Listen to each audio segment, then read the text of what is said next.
Welcome to North West Surrey Synagogue. We are a Reformed congregation based in Weybridge. We were established in 1967 and we're about to celebrate our 55th anniversary.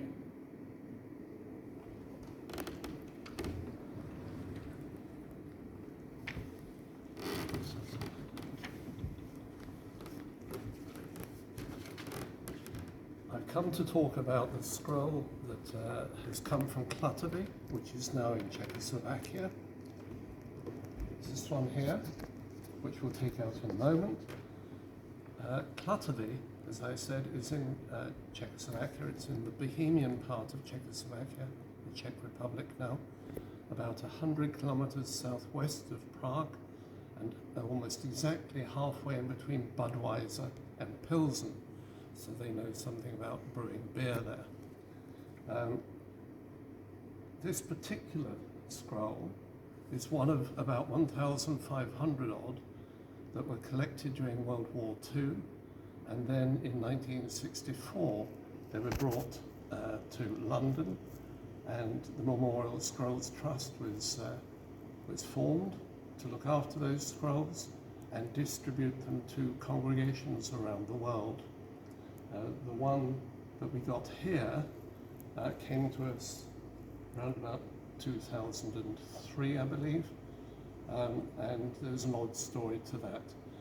It was the 40th or so anniversary of the scrolls coming to London, and Avril Halley and I went to Westminster Synagogue for the service, after which the people bringing scrolls laid them out on trestle tables at the back. And as we were going along, we saw one with a little label on it which said Klatovy. Now I thought I knew where all the scrolls from Klatovy came, where they originated from and where they were. And I rushed around the room asking for who had brought that scroll, and found someone who had brought it from a congregation in North London, where the rabbi then was Larry Tabik, who happened to have been our rabbi's husband, our rabbi being Jackie Tabik at the time. So, having found out that Larry was looking after the Klatovy scroll, I phoned him up and said, Larry, you got my scroll, I want it back, please. So, North West Surrey Synagogue had an old small scroll which they hardly ever used, and with the permission of the Memorial Scrolls Trust and Larry's congregation and this congregation, we did a swap, and that's how the Klatovy scroll has ended up here. Just a few words about Klatovy itself, apart from being in Bohemia. The congregation there started around about 1880. It formed a synagogue, it built a synagogue then, and created a cemetery. And the first person buried there was around about 1880. One of the very first people buried there is my great-great-grandfather. His gravestone is still there.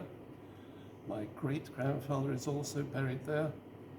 And there's a memorial stone to all the congregation that were taken away and didn't return during the Holocaust. As far as I know, there's only one person that returned out of a congregation of about 450 people, and that was my cousin. I think that's about all as far as the history of the scroll is concerned.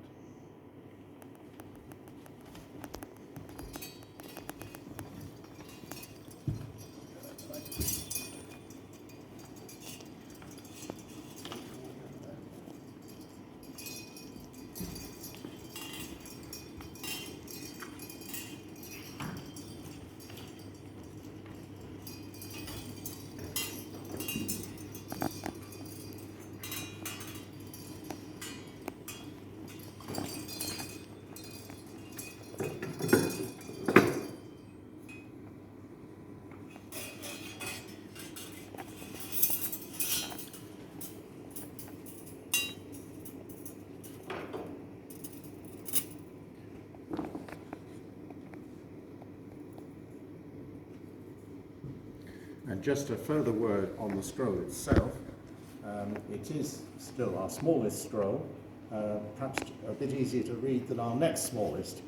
An interesting point is that the scribe who carried out some repairs on it for us shortly after we acquired it told us that she thought it was at least 200 years old.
In the year 2006, it was my youngest son's bar mitzvah due to take place in October.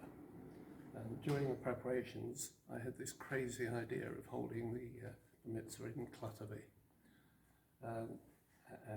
The way we went about it was that I flew over to Prague, rented a car, met a lady who was able to translate for me from English to Czech, and we went to Klatovy to look for a venue. We spent the whole day looking at hotels, at halls, schools, and completely failed to find anywhere. So she had the idea that we should go and talk to the mayor, who is unlike a mayor in this country. He's a paid official rather like a town clerk. We went to his office and explained to him what we wanted to do, and we told him what date it was due to take place. He called his and he had no idea what a bar mitzvah was. There are no Jews in the town.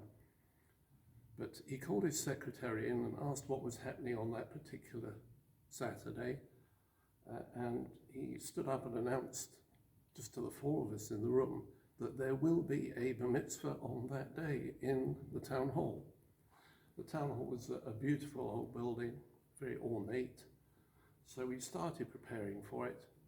And during the course of the preparations, I contacted all the other congregations that had Klatovy Scrolls to tell them what we planned to do. So in addition to our scroll and one from Thanet, we ended up with one coming from Connecticut. And there's a short story, if I may tell you that. I emailed the rabbi in the congregation in Connecticut and told him what we were planning to do and asked him if he was aware of the origin of their scroll, the one that they were looking after. And he replied within about half an hour saying, yes, of course we know all about it. They were a very, very large congregation, and they used the Klatovy Scroll for every bar mitzvah, almost every week. And they explained to the children exactly what the history was. And as an aside, right at the end, he said, I think our chairman has some connection with Klatovy. So he sent a message to the chairman, who was on his way home from work on the train. And within another 15 minutes, I had a phone call from the chairman saying that, yes, of course, he knows all about the Klatovy Scroll and that his family is related to it. So we established that we were related, of course. His great-grandfather married my great-grandmother's brother. So we're related, and in addition to our scroll and the one from Thanet, he came with his family and their Klatovy Scroll to Klatovy. In all, we had about 80 people traveling from about 6 different countries, and we had 2 scrolls there, this one and the one from Connecticut. And